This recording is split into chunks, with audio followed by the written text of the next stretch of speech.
Hi everybody, my name's Peter, although in scouting circles I've been known for many years as Coxswain, and I've recently joined your group to give you a bit of an insight into things you can do with rope, tying knots, making structures, what we call pioneering and that sort of ilk. As a special today, I'm going to show you how to make a woggle. Alright, that's a woggle, and it's what scouts often use to put their scarves or neckers into. Originally, the scarf would have been tied. They might have used a knot like our friendship knot like this, but they would have just tied it round their neck, and that's the way that the scouts in South Africa working with Baden-Powell at the time of the Boer War, that's how they wore their neckerchief to keep the sun off the back of their head. The actual word woggle, which is one of these devices, like a tube to go over the scarf, so it's worn something like that. That was invented by American scouts about 100 years ago, and they called it a boondoggle, which is a slang word meaning something rather special, and they made it out of usually carved out of bone. And when the idea was sent over to the UK, to Scouting headquarters at Gilwell, they adopted the concept but created this little device in leather, which is what leaders got when they completed their training as scout and section leaders. And because boondoggle was a bit of a mouthful, it became shortened and very quickly abbreviated to what they called a woggle. And that was used for the next 50 or more years until, on an almost international basis, they adopted this square sort of knot, or friendship knot, which is what the guides called it initially, to put their neckers on. So you can either use that or you can make yourself a woggle. Now, because this virtual camp is important because it's the time around St George's Day, we thought it might be a nice idea to make a woggle which included the colours of St George. And St George, as you probably know, is a white flag with a big red plus sign on it, which is the flag of England and had been for many, many years, dedicated to the legendary St George, and that's incorporated in our national flag. So what we thought we'd do is to make one of these devices, and that's called a Turk's head. It's a funny name, but called a Turk's head. It was invented by the sailors probably 200 or 300 years ago as a bit of creative knot work, but it was called a Turk's head because it looked a bit like what we call a turban, which is what people wore as headgear in the Middle East, in what was then part of the very, very large Turkish Empire. Now, I'm going to show you how to make this, but in order to make it a bit clearer, I'm going to make a large scale one.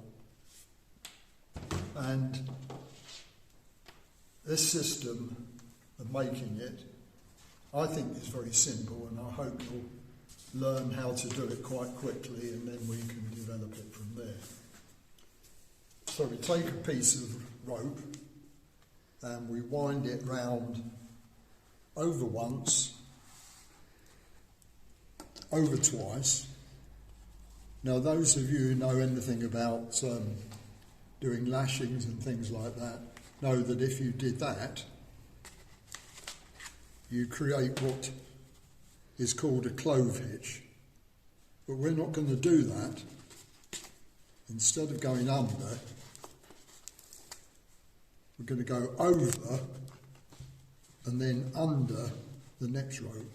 Now you see that's made like a crisscross weave, which is what you get when you create the rest of the woggle. That creates the crisscross effect that you see in the woggle. Now, having done that, you just roll this round slightly, and then you take these two loops, and you take that one and cross it over the other and tuck this through. Any of you got sisters, or you are sisters, if you ever plait your hair, this is literally the way you do it.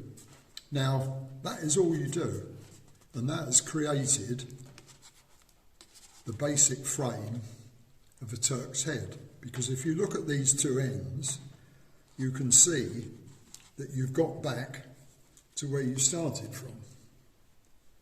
So now all you have to do is to take the spare bit of rope at any end, and you just copy or follow the original knot that you've made. So with this end, we're just going to follow that round until we've used it up completely.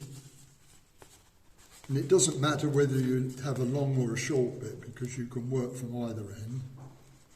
And I'm going to take that as far as that. And then I'm just going to go to the other end and continue following the knot round. This is called doubling, which is exactly copying the original knot. You see what I'm doing? And as I go, I'm just easing it out to make a bit of space. If I've got to tuck it through there, I can just raise that slightly, tuck it through.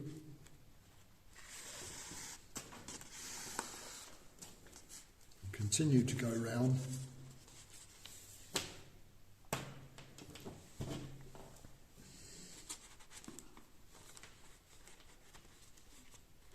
And all I'm doing is follow my leader right round until I get back to where I started from, and I'll know that at that point it's right, because we'll have two cords all the way round the knot. So I'm not quite there yet.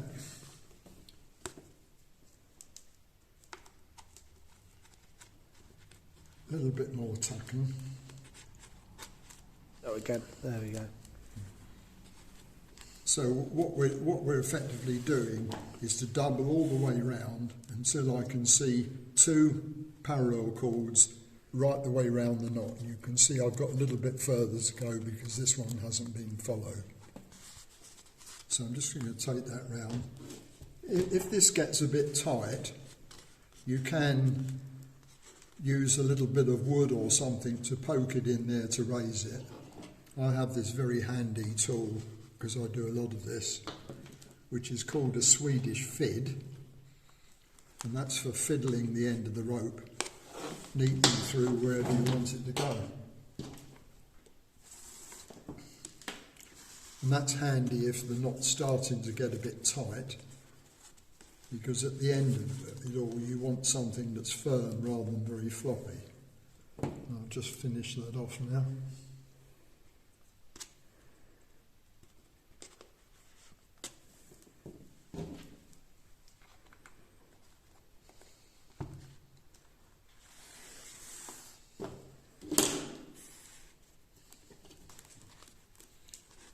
And now you can see I've got back to the other end, so the knot is now complete. Now if you were making this, what I'll call the Gilwell woggle, that's made out of leather, and that's just the single Turk's head followed round again and doubled. But what we're going to do to make it a little bit more colourful is to introduce a second colour, and we'll be basically using a white cord to make the original Turk's head, and then a red cord representative of the red cross, which will be threaded through the middle. And to do that, it's very straightforward. You go to either of the ends, and you just split them and push this new cord in the middle. See what I've done? And that starts to make a nice contrasting thread, which is going to go right the way through the Turk's head knot. And this is where some sort of a device for opening it up is useful, because it starts to get a bit tight.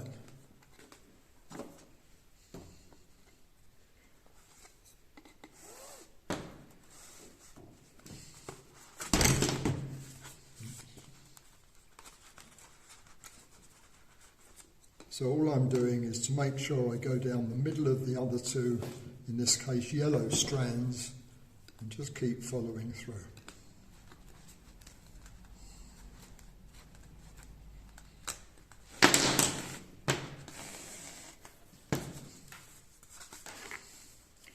And you'll find you effectively have to go round the loop of whatever you're making it on about 3 times.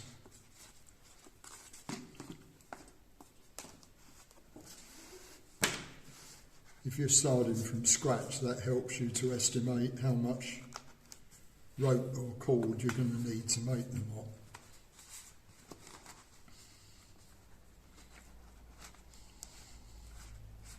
Now when you do it the normal size to wear with a scarf, you need a piece of wood, or this is a piece of water pipe, about 20 millimetres across. That's the ideal size for a scout scarf.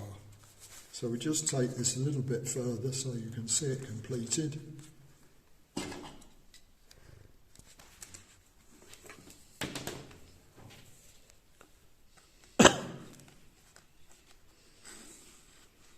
And it's easier to work on a separate piece of wood rather than trying to do it round your fingers, because that leaves your 2 hands completely free to fiddle around and get the knot correct.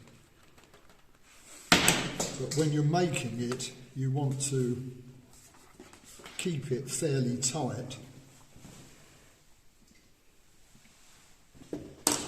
so that you can see everything forming properly.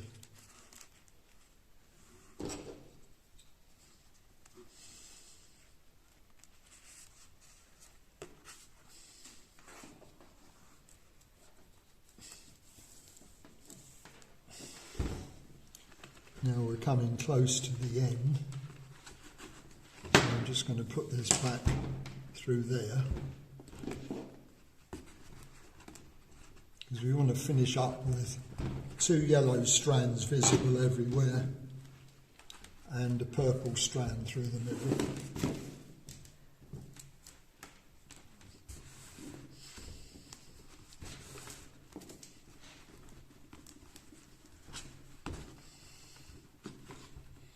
So this thing comes through here and is just going to go round there until it joins up with the other end.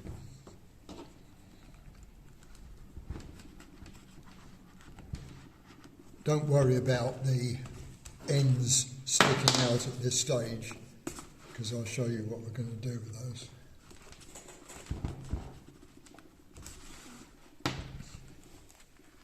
So you'll finish up effectively.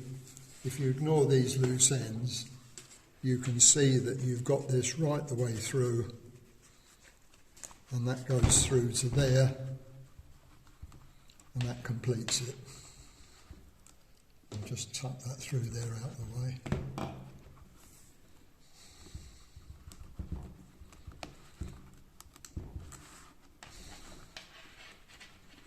So effectively, you can see all the way round, you've got it evenly 2 yellows and a purple. Now, when you make it with red and white cord, it will finish up that size. And then to finish it off, all you do is to cut these ends back to the point where they just come out of the middle of the knot. And then take a needle and cotton or get a suitably expert person to sew it up for you, and just sew the strands together where you had an end, and you'll finish up with a complete red and white St George's Woggle, just like that.